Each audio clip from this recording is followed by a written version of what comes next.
This Las Vegas Grand Prix Betting Picks 2025 edition of the NASCAR Gambling Podcast here on the Sports Gambling Podcast Network is brought to you by Underdog. Underdog is hooking up new customers. Play just $5 and get $100 in bonus funds when you sign up with our promo code RACE, SGPN.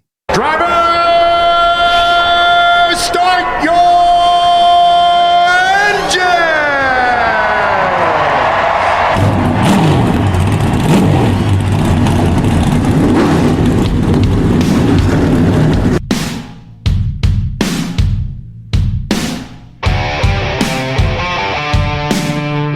Strap in and pull those belts up tight as the Sports Gambling Podcast Network presents the NASCAR Gambling Podcast. I'm just gonna put my foot on the floor and I'm not lifting till I see God or a checkered flag.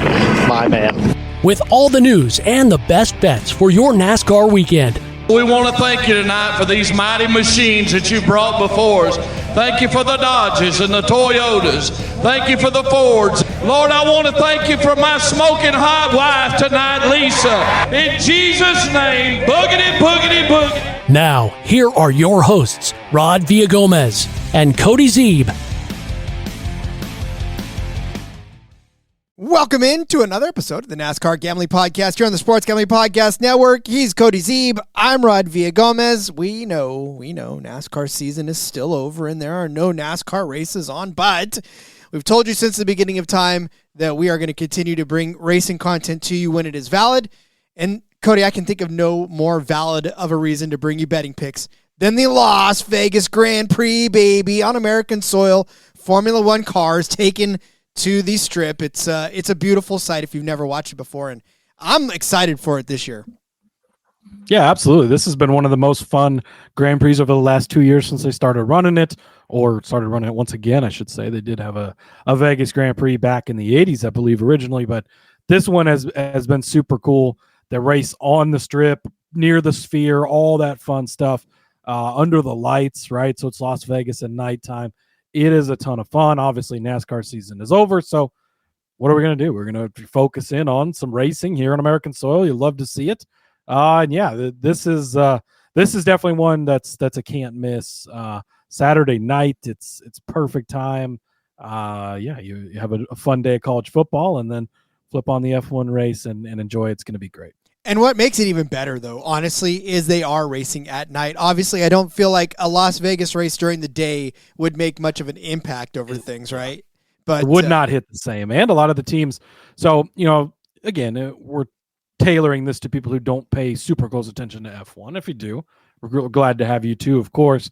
But, a lot of the teams run the same liveries or paint schemes, as we would call them in NASCAR, each and every week. But Vegas is one race in particular where they do bring out special liveries. It's Las Vegas, Sin City, right? And so they do kind of lean into the nighttime race and with the liveries there. So, yeah, some pretty cool looking paint schemes, if you will, for the NASCAR world on some of these cars this week. And I like seeing when the Sphere lights up with drivers' names and drivers' likeness. I mean, that's a huge okay, first and foremost, they do the eyeballs where it's looking at the cars going by. That's pretty cool. Well, and I wouldn't even know what I would do because I don't think anybody wants to see my face in this condensed screen, let alone on a gigantic Sphere like that. I would probably scare a lot of kids and people all in general. Just they're like, oh my God, Mommy, what's that? I don't know. It's just get away from it. No, but anyways, maybe we'll get our faces up there someday. Again, I don't think anybody wants that, but no. But hey, listen, we're coming off of an exciting race last week, and I will tell you all about that race because there was a lot of good stuff in it. But I would like to first remind you that it is almost Christmas time, and what better way to gear up for the holidays than at the SGPN merch store, the perfect gift for the perfect DGen in your life. Use promo code HOLIDAY. You get 25% off of everything. Yes, even the Race Officials Are Terrorist shirts that everybody loves so much. And then, of course, I love this mistletoe unders. I'm digging that one right now. So make sure you go right over there right now and use that promo code, SGPN25. You're going to have a great, great time. That's a badass looking Santa on that graphic on that the t-shirt. It really or is. The shirt, yeah. Kind of looks like you, Cody. That nice little beard off there. Yeah, I mean, I've been working on the Santa belly as well, so I can definitely. All right, no. So last week, Brazil, some really thrilling stuff. And Cody, we've watched F1 now together for a couple of years, and I don't know in my time of watching it with you that I've seen a race that has gotten so much that had so much uncertainty in it, right? There was a lot of stuff that you didn't know till the end of it. It might just be a Brazil thing because the last couple of years have been crazy there, but that was weather related, and this was not weather related. It was just a crazy race in and of itself.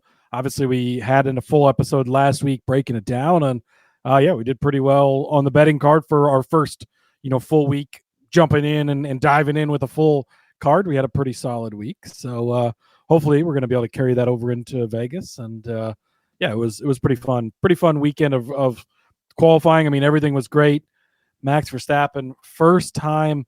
What did they say? I think it was the first time since 2021 he didn't get through Q1, and it was the first time in his career that he hadn't gotten through Q1, just on speed alone. It wasn't because of or a mechanical issue or a wreck or something.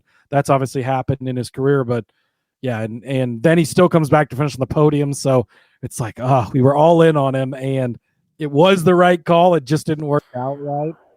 So that's always fun too, where we at least got the sweat of it. Unfortunately, didn't cash most of that, but it was a fun weekend. I wonder how much that power unit had something to do with him being able to rifle back up. I said, hey, let's just put a brand new power unit in and see what we could do. Hey, I tell you what, it worked out. It worked out. And I love got nothing to lose at that point. No, so why not? And what's funny is that in his interview, he was like, yeah, we had to do some overtaking. I was like, some overtaking? Jesus, Max, you overtook almost the entire field with the exception of 2 cars. But yeah, good stuff. And the pit stop, the fastest pit stop, I'm back on that one again. Red Bull hadn't had it in a couple of weeks. I called it out. They hit it. Yeah, absolutely. Gasly had a big week for us. He was kind of our long shot guy. So yeah, pretty solid week overall. Rob checking in says accidentally stumbled into a live show. That's nice. Glad to have you here. Says he never catches these. Make sure you turn on those click that bell over on the YouTube. Then it'll notify you, of course. Glad for the return of some F1 coverage during the NASCAR off season. So are we. Plenty of NASCAR stuff to still talk about. We did have some episodes last week where we talked about playoff formats, right? Or non-playoff format, whatever might be, kind of debated or discussed, I guess is how you put it. The different options, what might be good, what might be bad about it. And then, of course, the championship odds are out. So we had episodes on that as well. I think we'll probably have a NASCAR episode later on this week as well. TBD what we're going to talk about exactly, but you'll have to stay tuned. We will. Good reason to click that bell. It is a good reason to click that bell. Laura checking in. Good afternoon, guys. Hello, Laura. Hey, good to see you again. Yes. All right. Yes. So we are in Las Vegas for this Grand Prix. And, I haven't been to Vegas in a very long time. I will admit that. It's been too long for me. And I need to get out there for not just a NASCAR race, but definitely for next year's. I keep saying next year, but this is going to be the next year because I can't not go to this thing anymore. It's a beautiful city. F1's just, it's tough to get into F1 races. I'm sure it is. Especially in Las Vegas. But, hey, a couple of years, maybe some of the newness wears off and we'll find our way there. Who knows? Maybe I'll be hobnobbing with some of the big stars and be up 500 by midnight. But all right, so then should we do this? Should we go take a break? And when we come back, we'll set this race up proper and give you a good start to betting on this race. So, all right, let's do that. I'll tell you first about my friends over at Novig. We're brought to you by Novig. Novig is America's #1 sports prediction market. Novig, you are getting the best prices, not just on sports, kids. How about Dancing with the Stars, right? I think they got the semifinals tonight. I'm looking right now at Novig offering plus 130 for Earl. How about minus 180 for the Crocodile Hunter's son himself, Irwin? Boy, why, he's a heavy favorite. Everybody loves that guy. And then plus 880 for Levitt. So if you want some action on Dancing with the Stars tonight, go check out Novig. It's available in 35 or more states, which means it's available in yours. Download the Novig app and get $50 when you spend $5 if you use our promo code SGPN. Get in on the action with Novig, promo code SGPN. You heard it before, you'll hear it again. Underdog is your home for pick'em entries where you can win up to 5,000 times your entry. Hey, I'm so excited. I called out AJ Ouellette during the Grey Cup this weekend, and he went off. He got in the end zone for us, which is what we wanted, and he had over 115 rushing yards, which means he had higher than 115 rushing yards, which means he just killed the projection for underdog. So let's go back to an obscure sport. How about highlight? I love to tell you about all these crazy sports. And really, I'm just going to go on record. I just want to pick a guy named Stan to have higher than 20 total points. 20 and a half total points is his projection. Give me higher. Just because I want to say Stan is going to score higher than 20 and a half points in the World Highlight League. I don't have any stats to back it up. I don't care. That's just exactly what's going to happen. Underdog's got a brand new offer for new customers. Play just $5 and get $100 in bonus funds when you sign up with our promo code RACE, SGPN. I'm sure Stan's a really good guy, but you know. I'm sure he is. Before we get into the race itself, championship, we hyped it up last week about how close everything was. I'd been feeling really good. We did last offseason futures episode stuff on F1, of course. Had some Oscar Piastri tickets, like 8-1. He was kind of cruising away with it for a while. But went very close into Brazil last week. But Lando Norris really put his stamp on things. 3 events remaining here.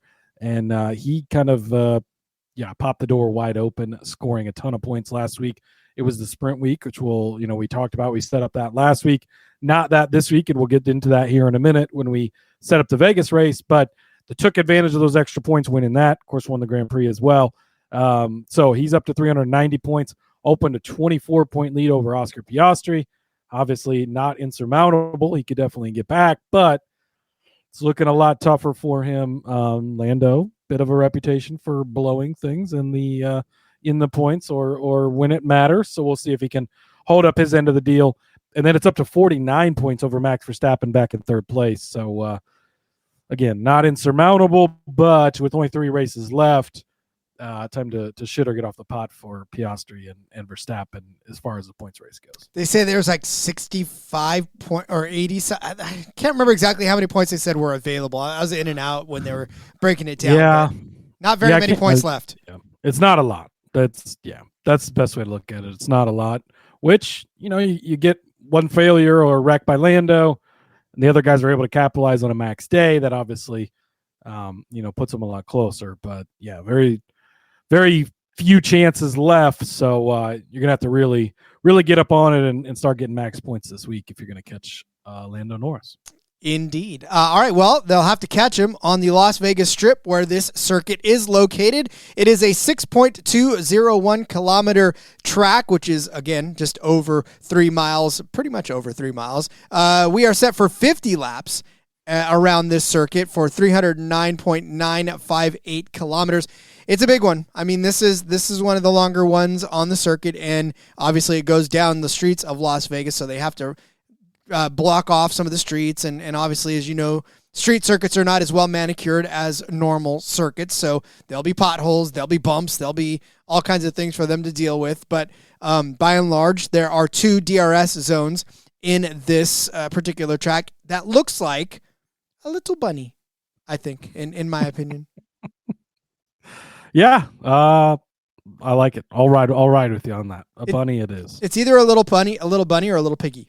One of the two. I don't know. You tell me. Could be either. It does look like the upside down pig for sure. Yes. Oh yeah, because if you put it upside down, then it definitely looks more like the pig. It definitely looks like a pig. Yeah. But you can go with the bunny the other way. It could be either. I like it. Well, the way I'm looking at it right now, it looks like a little bunny. So people are like, I don't care what it looks like. Just get to the point. There are quite a few little diverse corners in this particular track. To be, let's see, that's 12, 15, 16, 17 corners in this track. So much open space, though. There's 2 pretty long straightaways that are great for some overtaking. And, yeah, this race has definitely entertained us the last couple of years, and I think it's going to do it again. Yeah, it's been really great racing both years, too. Coming in 2 years ago, we were kind of in that max run of just running away with everything, lighting the world on fire, but that's not what we saw. We saw very competitive racing. Both years it's been very competitive racing. Yes, Max still ended up winning that one, but that took a late pass, definitely wasn't in the books all day long. And then of course, George Russell won last year's race here with the Mercedes 1-2 lockout. So, it's this circuit in particular has provided really good racing. Obviously, people come from the NASCAR world. Oh, F1, there's not a lot of passing. There's not a lot of excitement, which lucked out last week, right? We did have a very exciting race with a lot going on. The points race this year has obviously been great, as we kind of documented as well. And then you're coming into this circuit, which has lended to good racing the last couple of years. So hopefully we'll be in for another great race this weekend. I think we will be. All right, well, then I guess there's nothing more to do than to actually start setting up the bets for this race, Cody. Where are we beginning? Yeah, and just real quick, too, no sprint race this week, right? So get rid of all that format we talked about last week. 3 practice sessions, like the old days in NASCAR for you old NASCAR heads, right? But 3 practice sessions, and then qualifying will be on Friday night, right? 10 o'clock Central Time is the qualifying there in Vegas, and then Saturday night is the race. So don't wait till Sunday to try and put these bets in, but it'll be green flag 10 o'clock Central Time. So you do the math if you're not in the Central Time Zone. I would say most of us are. Most of the country's in the Central Time Zone, right? There's probably more people in the Eastern, but that's all right. I'm in the Central, so that's what you get. Well, I love it. I'm in the best coast time, so that's what I get. 8 o'clock for show purposes. We do use Pacific time. I just sometimes that's backfired a couple times because I've set a time and they've been like, "Wait, I meant this time, your time," but we usually figure it out. We get it figured out. So, all right, Cody. Well, then, where are we starting this card? All right. Well, I am going to start with one Nico Hülkenberg. I'm going to jump on his points finishing plus 225. Again, points finish is a top 10 finish, 20 cars in the field. So be in the top half of the field is what we're looking for. Last year, an 8th place finish for Hülkenberg when he was with Haas. Of course, he is not with Haas anymore. As you know, Rod, he is on a different team. Kick. Which I had. Kick Sauber, yes, of course. Kick Sauber, his current team. But 8th place finish here last year for Haas. Didn't finish the race in 2023. Got caught up early in that one. But it's been a little bit of a mixed bag, but he's been having some good runs this year. Coming off a 9th place run at Brazil, so you like to see that. 19th in Mexico, but 8th place in the U.S. Grand Prix. So over the last couple, he's got a couple of points finishes. You go back a little while, and you can find finishes of 3rd in the British Grand Prix, 8th in Canada. He's got 7 points finishes this season. So coming to a track where, he wrecked the first year fine, but then came back, put together a points performance, and then he's gotten a points finish in 2 of the last 3 Grand Prix and 7 times this season. So as I was kind of looking through the points, top 10s, that's where we gravitate towards in NASCAR. You're kind of looking for value. What do you have? As I was looking, it's like, obviously, the guys at the top of the board are just ridiculous numbers, like minus 8,000 for the top 7 or 8 guys, really. And then you get some guys minus 125, like, okay.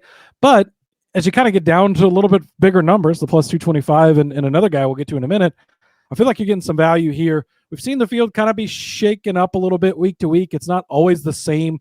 Like, there's been some years of one where it's like, I could tell you the top 10 within 3 spots just about every single week, right? Occasionally get another guy, but you're having different guys pop up in there. Hülkenberg's been a guy who's been doing it, did it here last year.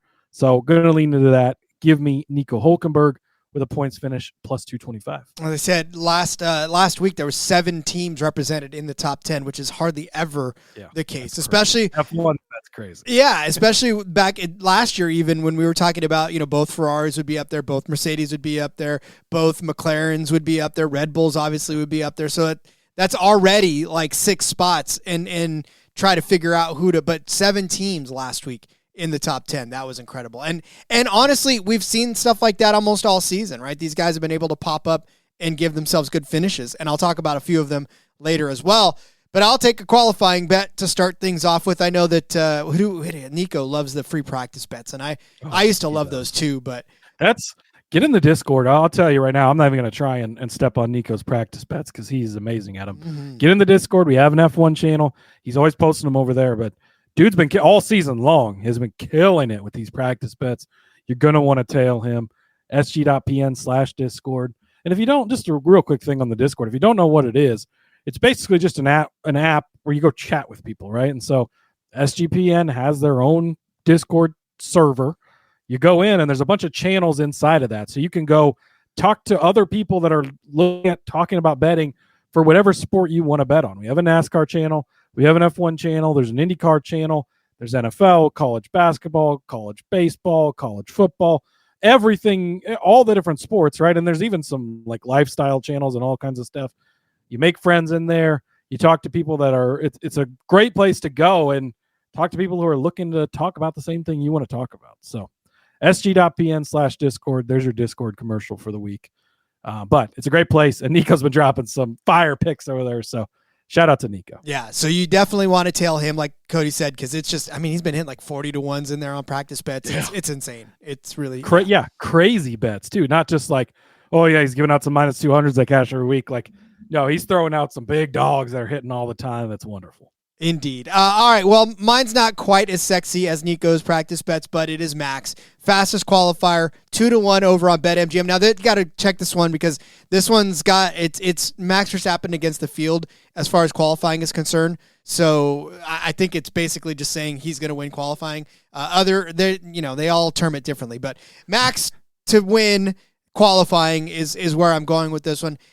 Look, it hasn't been the most dominant season for Max Verstappen as he's, and of course, last week alone, right? Not even making it out of Q1. That doesn't get you a lot of warm and fuzzies, but he has had a pole in 3 of the last 6 races for him. So it's not as if he's allergic to the pole. He just hasn't been, he hasn't been really nailing qualifying like he used to over the last couple of seasons. And of course, the rise of Lando, the rise of Oscar, like these guys, George, just giving him fits and getting on the pole. But this is Las Vegas. Max loves him some Las Vegas. Max is pissed that he missed out on any sort of good qualifying opportunities last week.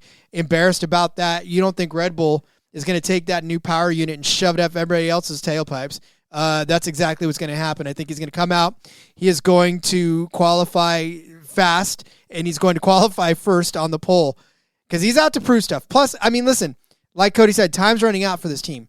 There's no better place to win in F1 than from the pole. And Max knows that. Max knows that if he gives Lando any sort of opportunity to really just take this race from him early, then it's almost a done deal and a foregone conclusion that he's just not going to catch him in the championship race. So the best way to chip away at that is to just come out fast, qualify first, and put yourself in the position to fight off everybody rather than trying to work your way.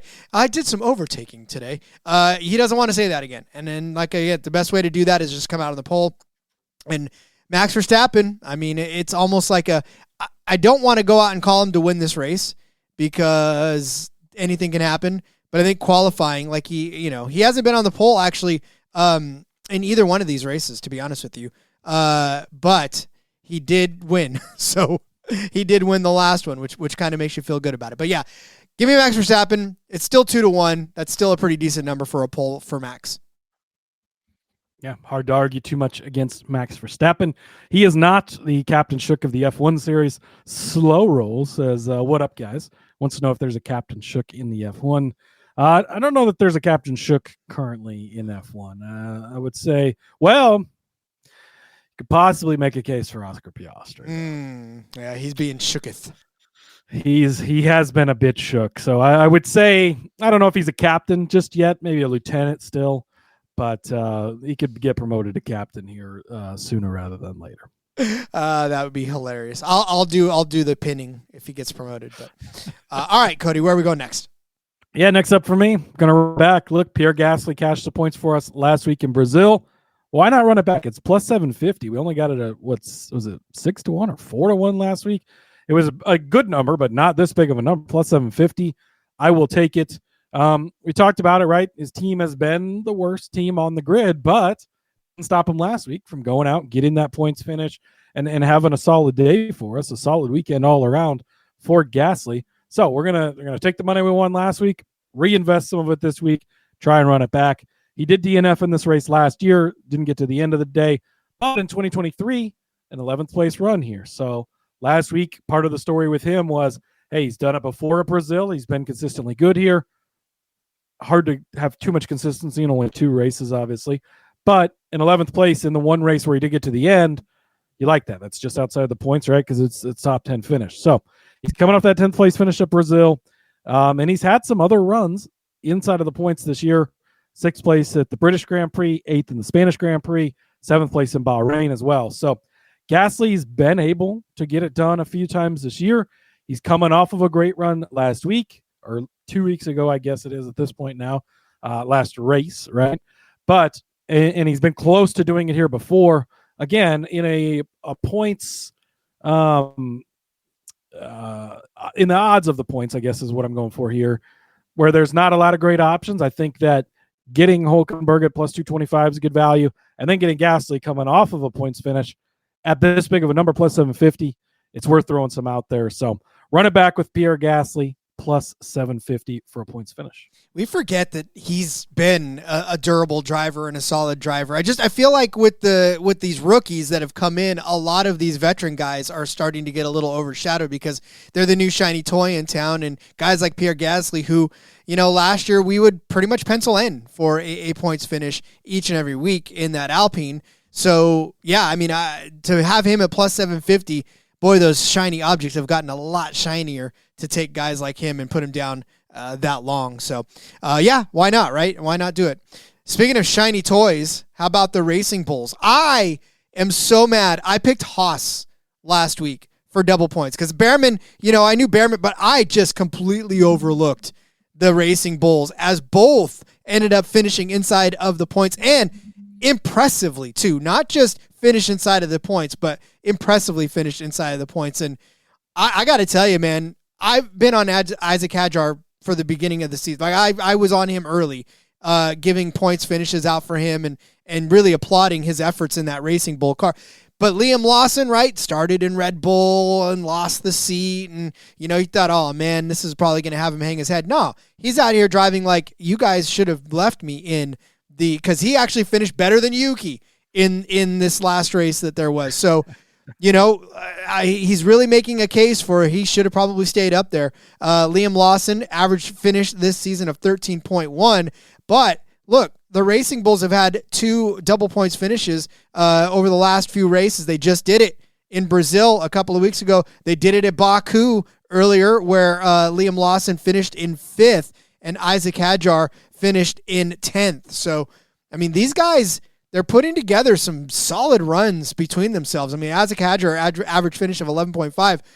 I mean, I know it's not an average finish inside of the points, but when we just talked about guys like both Mercedes drivers that are going to constantly put themselves in there, both McLaren drivers are going to constantly put themselves in there. Ferrari, you'll get 1 of 2 sometimes. Boy, poor Lewis. And then Red Bull, you get 1 of 2. So that is leaving spaces open now for these Racing Bulls, for these Haas cars, for these Alpine cars, for these Williams cars, for Carlos Sainz even to find his way in there. And so for me, like I'm taking it back. I think these Racing Bulls, we can't really ignore them in the points finishing, but they're just moving up now in the constructor standing. And you're getting them at plus 450 over on DK to pull another double points finish. And again, this is not as cut and dry as it's been in a few seasons back where, all right, there's only 4 open spots in the top 10. There's only 3 open spots in the top 10. Now you got 5 open spots or so. And I'm throwing both Racing Bulls in there again this week to get us a good little plus 450 return. Yeah, we talked about this a little bit last week, but last time, right? 2 weeks ago, I guess, when we had the last event in Brazil, but we talked about it. Those guys are still racing to try and impress the mothership, right? The Racing Bulls is essentially the junior team it'd be like Hendrick having, the Hendrick team and then having the Hendrick Bull team. That's the other Hendrick cars that are in lesser equipment and want to be on the Hendrick team, right? But they are still racing for the possibility of that. We don't know for sure Max Verstappen is going to be back with Red Bull, but even if he is, Yuki Tsunoda, I don't think is probably coming back to that car based on the way he's performed in an overall sense this year. So those guys, Lawson started there, got kicked out, but Hadr, I think, has made a prime case for that. But Lawson has made a case for, hey, maybe I just needed a little more time. Maybe it was more of the car, like what Yuki's not doing in it, than it was me, right? And maybe you still get that opportunity. So those guys are racing for a lot right now And also the constructors, one spot in the constructors standings, whether that's from 8th to 7th or wherever, that means a lot to the teams that are battling farther down in there as well. So, I think you're getting full effort from both those guys right now. And lights are going to be shining bright in Las Vegas this weekend. They sure are. How much fun is that, though? It's fun to watch these guys, the Racing Bulls, actually do well. It's fun to watch the Alpines and the Haas's and these guys mix it up. Because as much as it's fun to watch the elite get at it, like these guys back there, it's no hold bars. Like we watched it last week, just no hold bars, man. Yeah, it's been, it's just been great to see. And like you said, some of the years previous, you really had your groups. Like these are the guys that are gonna be in this group. These are the guys are gonna be in this group. These are the guys are gonna be in this group. And it's just not that way this year. And it's been great to watch F1 and kind of that evolution. So love it, Laura. I see your question. We will get to it. Don't worry. Hang tight. Nico checking in. We just gave him a plug for checking out the Discord, but says, morning, gents. Unfortunately, it doesn't have any FP1 odds yet, but we've got to back my boy Nico. 3 top 3s in F1 FP1s in the last 3 races. So there you go, Nico Hulkenberg, of course. Nico, is that your namesake? Nico and Nico. Great morning show, by the way, Nico and Nico. I don't expect to hit at this track, but he's riding it out. So there you go. There's your play. Make sure you get in the Discord for the rest of them from Nico. Indeed. All right, we will get to more of our bets here in just a second, but I would like to take this opportunity to tell you of our friends at Rhythm. Rhythm is crushing it. College football, NFL, and now they just added the NBA. Rhythm is also giving away weekly cash prizes just for tracking your bets in the app. Track 5 bets of the same type from any model you build, and you could win $1,000. I think I was telling you guys the other day about the under in that Raiders game. Whew, I hope you took it because that was atrocious. Rhythm helped us out with that one, so lots of love to them. Use promo code SGPN25 when you download the Rhythm app for 25% off of your first month. Download Rhythm and use promo code SGPN25. My buddy sent me a reel. AI scary. One of these days, we're just not going to be able to tell what's real and what's not. Right? It's insane.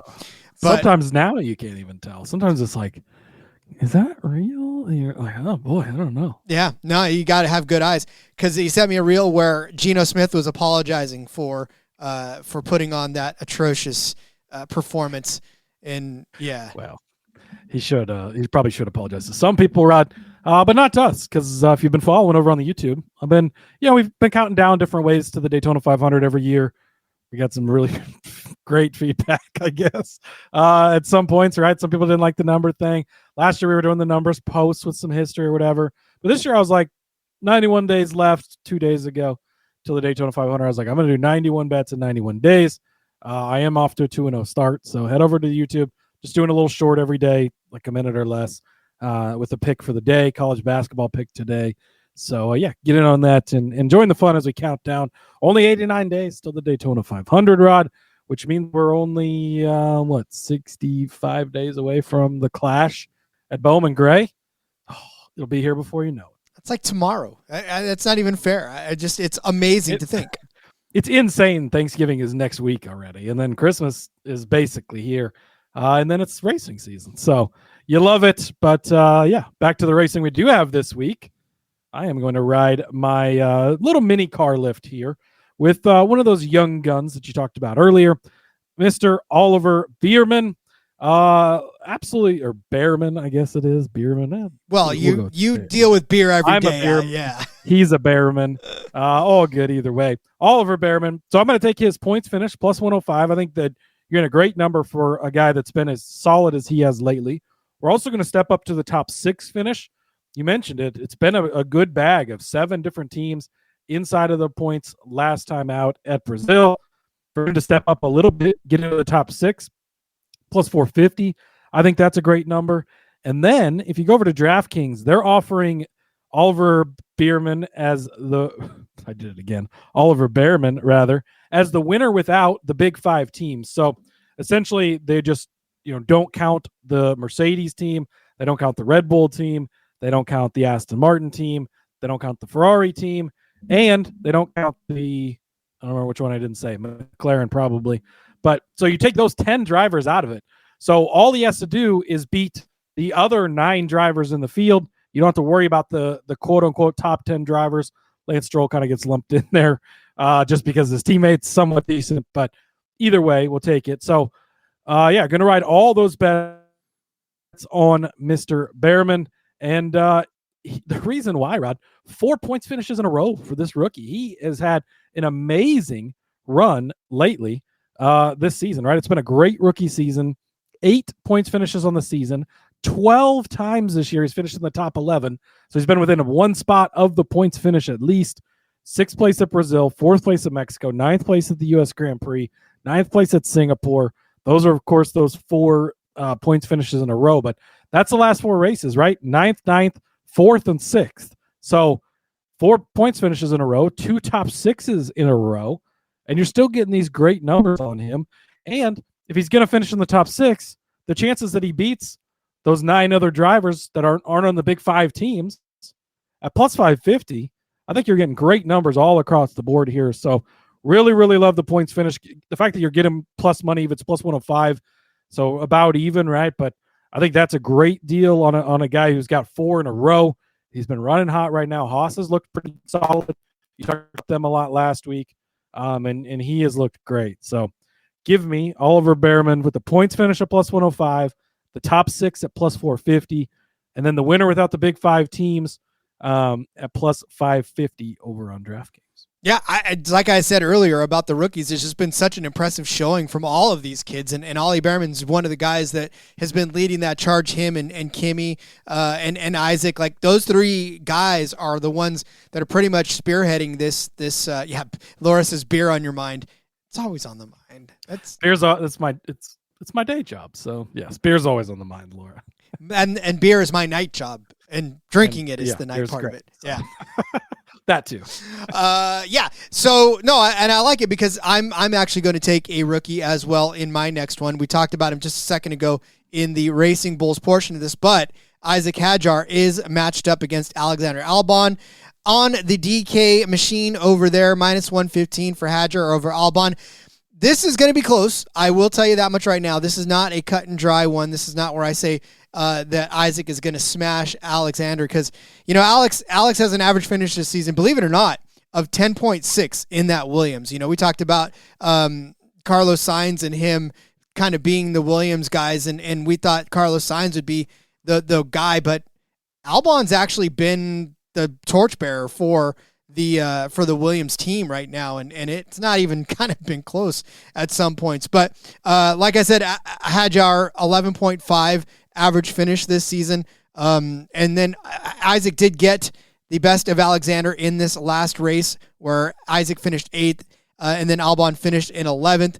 Like I said, it's just been one of those things where it's been nip tuck, right? Hadr was 13th in Mexico, Albon was 12th in Coda. Albon was 14th, and then Hadr was 16th. Marina Bay, it was Hadr 11th, and then Albon 14th. So it's been back and forth, right, between these guys. They've been trading off who's getting who. But to me, I feel like this is just the rookies have been so impressive, and they've been so good, and these Racing Bulls have been kind of excelling where the parent company might be getting a little, maybe treating them a little better. I don't know. I don't know what it is. I can't explain it. But all I know is that these Racing Bulls have actually looked very racy lately. And for Alex Albon, it's not a measure of I don't think he can do it, because obviously we've seen him do it time and time again. But yeah, I feel like Isaac Hadr's just got a little bit more there, and I like what I'm seeing out of him and these Racing Bulls lately. So I'm just gonna have something to cheer for and give the nod to him. Yeah, no arguments from me here. Love Hadr. He's been a great guy in DFS. I've used him quite a few times. He's helped me take down our weekly DFS contest a couple of times. So gotta love that. Just been a solid guy this season. So I will ride with you on that. I know we sort of talked a little bit of shit about Yuki Tsunoda, I guess, but I'm going to take him in this next bet. And mostly this is just a value thing, a numbers thing. So if you go over to Caesars, they've got groups listed there. This is group number 3. You can get Yuki Tsunoda, who's actually the longest shot in this group at plus 650. And it's against Isaac Hadr, who you just made a case for. Oliver Bearman, God damn it, I keep doing it. It's over Isaac Hadr, you just made a case for, over Oliver Bearman, who I just made a case for, and Carlos Sainz, who, like you said, has been kind of disappointing this season, honestly, for what I think a lot of us expected out of him. But so you made the case for the Racing Bulls, you made the case for Hadr. Obviously, if they have a good day, get that double point stay, plus 450, you're not going to be super sad if this isn't cash. If Bearman has a great day, gets that points finish, gets that top 6, and this doesn't cash, you're going to have a pretty solid day. You're not going to care as much either. But those things can happen, and Yuki could still win this. I just think that you're getting a Red Bull car going against a Haas car, a Racing Bulls car, and a Williams car. The Red Bull car should be the best car in this, right? And Yuki's not always been the best car this season, most of the season, really. But he still had his ups, and he still had things where he's gotten stuff done. So 9th place finish here last year, was a solid run for him there. Of course, with the Racing Bulls at the time, DNF'd here in 2023. Perez did finish 3rd place here last year in that car. So, take that for what it's worth.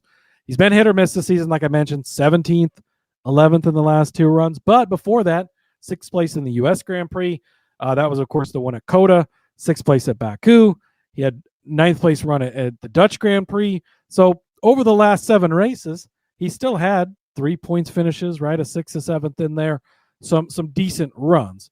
So Yuki might show up, Yuki might not show up. I don't want to take anything minus 110 on Yuki probably at this point in time, but plus 650 matched up against some guys who we think are going to do good. So call it a hedge if you want to, right? If they do good and overperform, fine. We cash those bets. We don't cash this bet. Maybe we cash all of them.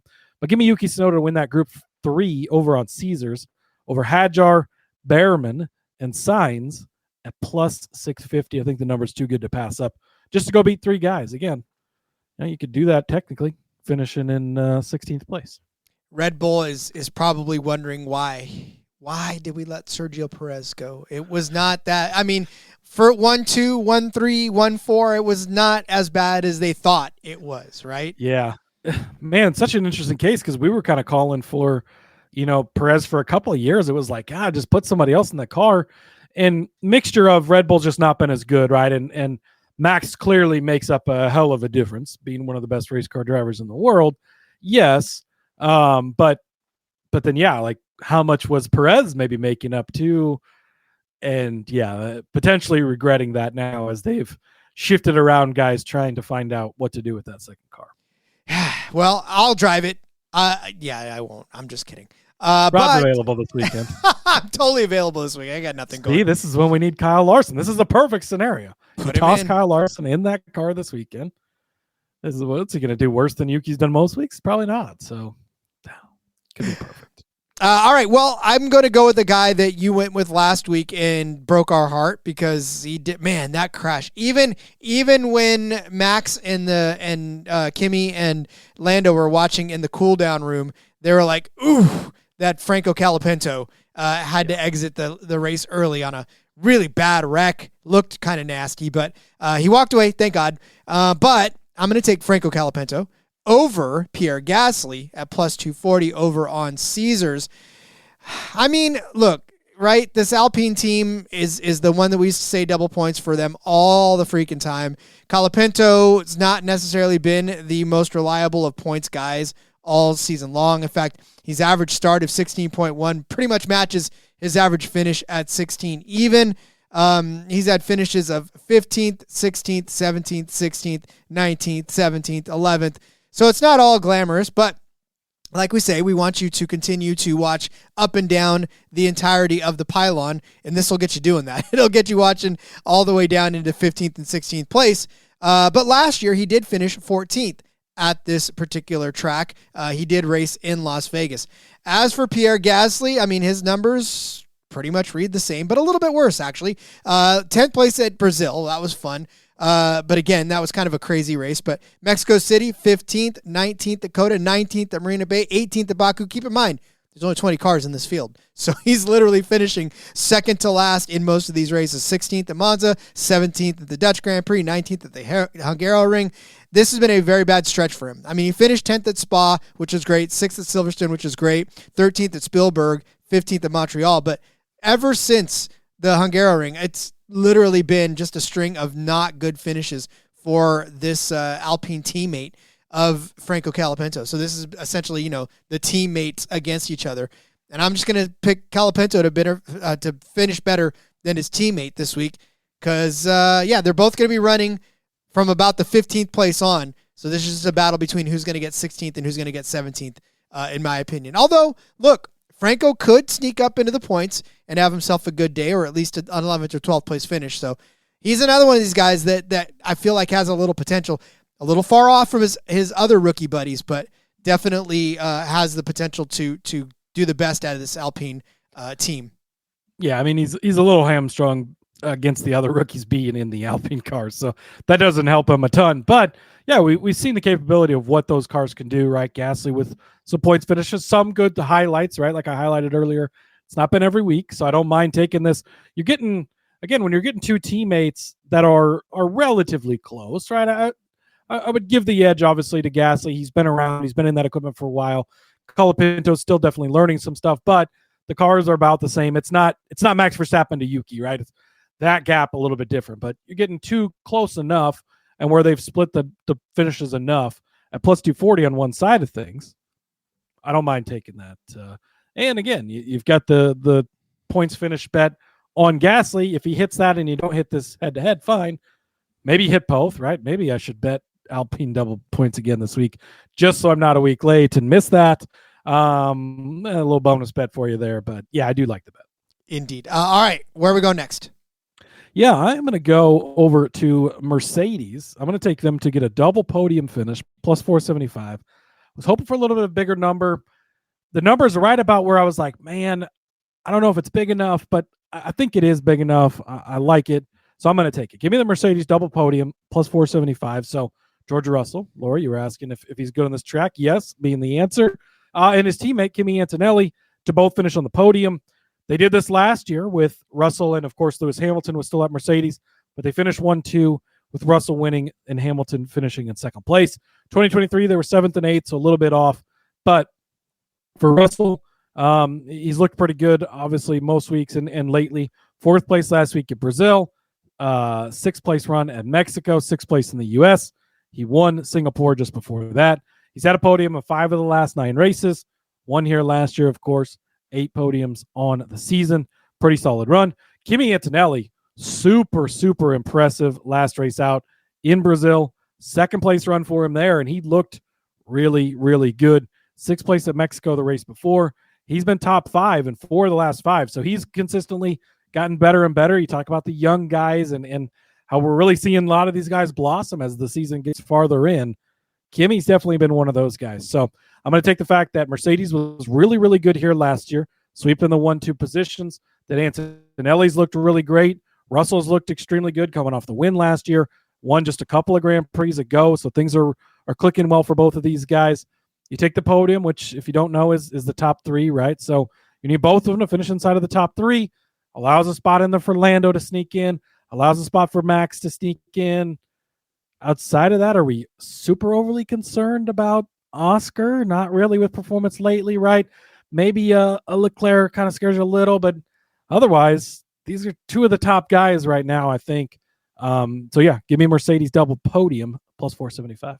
No arguments for me. Love Kimi Antonelli. My youngest is just a huge Kimi fan, and when she saw him she's like, "Oh, he looks so cute up there." I mean, he's such a young kid, man. It's crazy to see, especially him in the cool down room with the other 2. Like, he just looks like this little high schooler kid that's all like, "Oh, hey guys, how are you? Can I sit at your table and eat?" But no, I do love it. Absolutely. Yeah, and he's been balling out here lately, so really getting comfortable in that Mercedes, and they look like they've got a solid future around Russell and Antonelli there. They sure do. I know. Poor Lewis looking on the outside in, saying, "Where my seat was at the table, it was there." Yeah. But all right, I am going to go with a winning margin bet. We haven't done one of these in a long time, and I like this. We talked about, the couple of seasons ago, we were always taking the large gaps in this one. We're always like, oh, this is going to be Max Verstappen's going to wax the field with this. And like, he's not going to be seeing anybody for another 2 minutes when he pulls into the finish line. But it hasn't really been that way this season, obviously, for that, outside of the 30-second gap that Lando put on everybody in Mexico. But the last couple of races have fallen within somewhere in this 6 to 12-second gap, right? And even then, kind of close to it. So you look back at Azerbaijan, it was a 14-second gap, but then before that, a 5-second gap at Singapore, a 7-second gap in Coda, and then, of course, that 30-second shellacking by Lando in Mexico. But last week, it was only a 10-second gap as well, which Lando was pissed off. He was like, I'm mad that we didn't necessarily have that big of a gap between me and everybody else. And, I mean, look, sorry, dude. Everybody else was kind of fast as well that day, and Max was breathing down your throat, and Kimi was driving his ass off. So, I just, to me, the field has not been as waxed, I guess. It's not, the guys aren't leading by a million. Strategy calls have kind of kept this close. Tire calls have kind of made this close, and plus 235 is what I'm seeing right now for the winning margin. And honestly, like I said, 6 to 12 seconds, it's enough for these guys to have pulled out ahead, right? But we're not seeing these guys just kind of put it down and keep it there anymore, like we did a couple of seasons ago. So I like the number for this because the other numbers just didn't look quite as tempting. And the under, because on this track, there's on the 2 times that they've actually been on this particular track, the winning margin was 7 seconds in 2024 and then 2 seconds in 2023. So, granted, it's the first one, 2023 was not within this limit, but they're not, even on this track, they're not sailing off to a 2-hour lead. So I like the 6 to 12 margin because it gives us a pretty good cushion and a realistic setting. Yeah, I was actually looking at this as well. I'm glad you took it because this is the range I was going to pick had I put it on my card. So glad you did.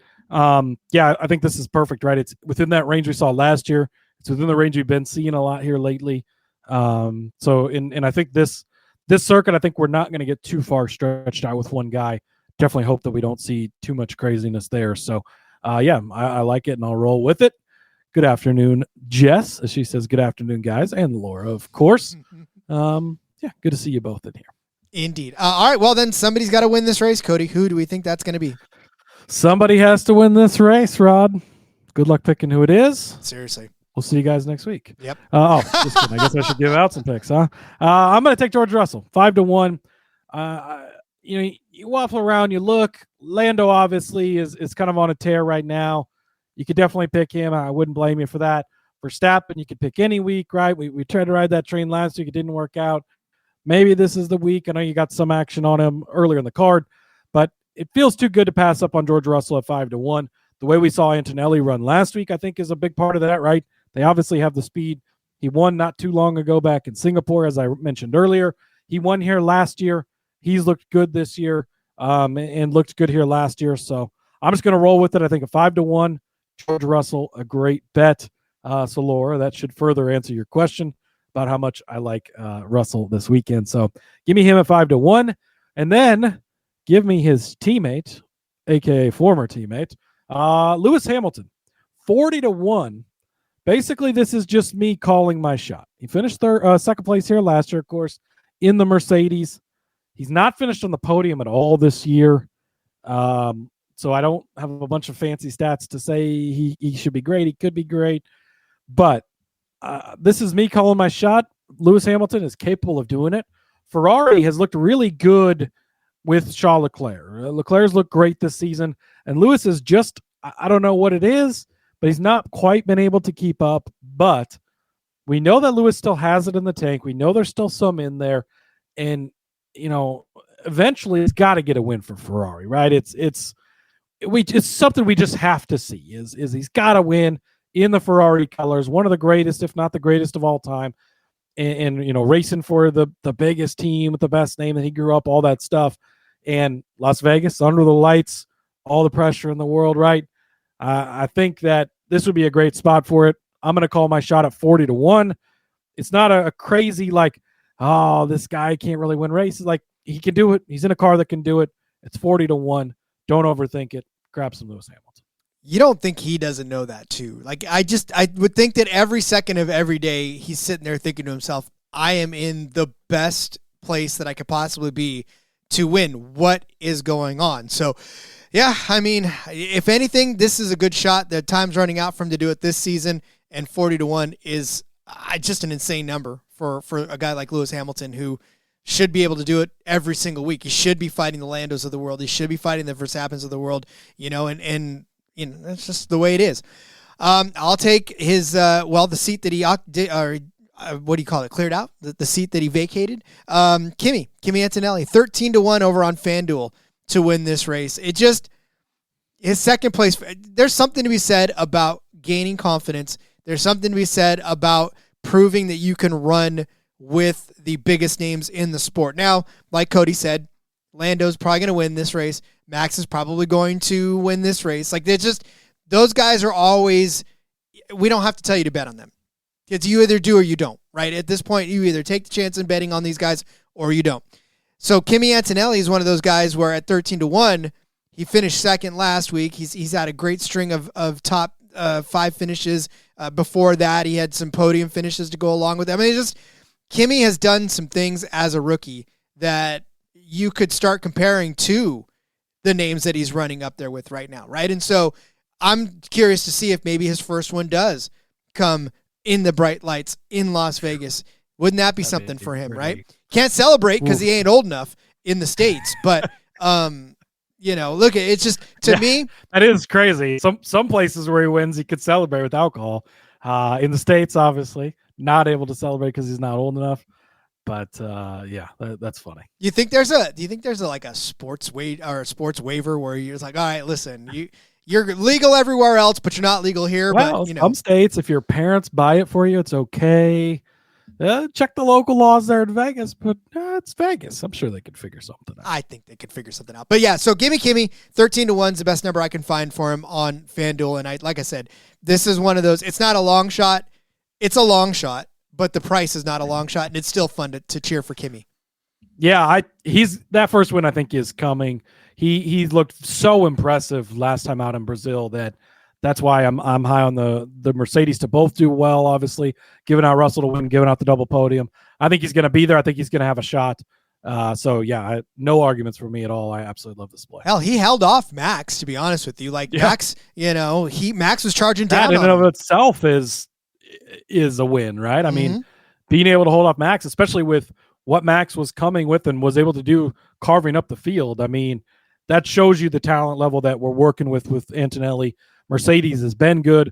They were good at this track last year on this circuit. So, yeah, I think all signs pointing up for Mercedes this weekend. I agree. All right, get out your pen and paper. Time to go over our bets for this Las Vegas Grand Prix. Cody started you off with Nico Hülkenberg as a points finisher at plus 225. I said that Max would take the pole. I mean, let's just put him on there to start with, and we'll go from there. But Max doing the pole, 2-1 over on BetMGM. Cody is giving you Pierre Gasly as a points finisher at plus 750. I said the Racing Bulls would have a double points finish at plus 450 over on DK. Cody is giving you Ollie Bearman as a points finish. Bearman as a points finisher at plus 105. A top 6 at plus 450, and then to be the winner without the big 5 at plus 550. I said Isaac Hadjar would finish better than Alex Albon at minus 115 over on DK. Cody said Yuki Tsunoda, we're bringing his name up today, to win Group 3 over on Caesars at plus 650 over Hadjar, Bearman, and Signs. And then I know it's Signs. Everybody shut up. I'm giving you Franco Colapinto over Pierre. I need a new prescription, by the way. That's all there is saying. I'm over here grandpaing it right now.